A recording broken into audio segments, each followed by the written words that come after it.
Mesdames, Mesdemoiselles et Messieurs, bonsoir. Décès du professeur Joseph Oona, figure tutélaire aux multiples casquettes. Les détails sur cette affaire tout à l'heure. C'est le deuil national au Cameroun ce week-end.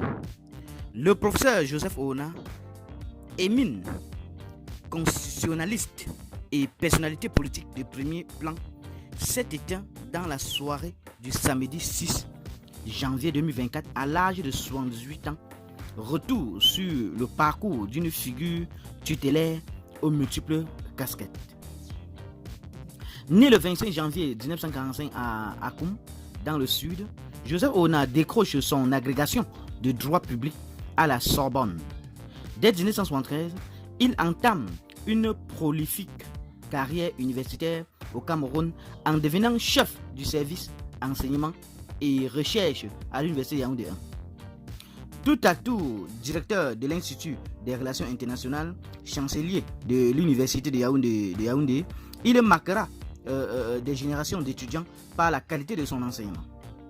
On lui doit plusieurs ouvrages de référence comme Droit de la fonction publique ou Contentieux administratif de la République du Cameroun.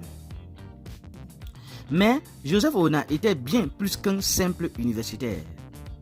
Son expertise en droit constitutionnel le placera au cœur des enjeux politiques de son pays. En 1985, il est nommé secrétaire général adjoint à la présidence de la République par Paul Biya. Nouvellement élu, durant près de 20 ans, il sera l'un de ses plus proches collaborateurs, occupant plusieurs postes ministériels stratégiques.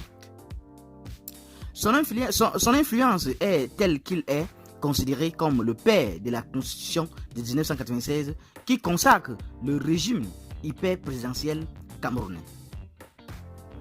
Même dans l'opposition, sa crédibilité juridique force le respect.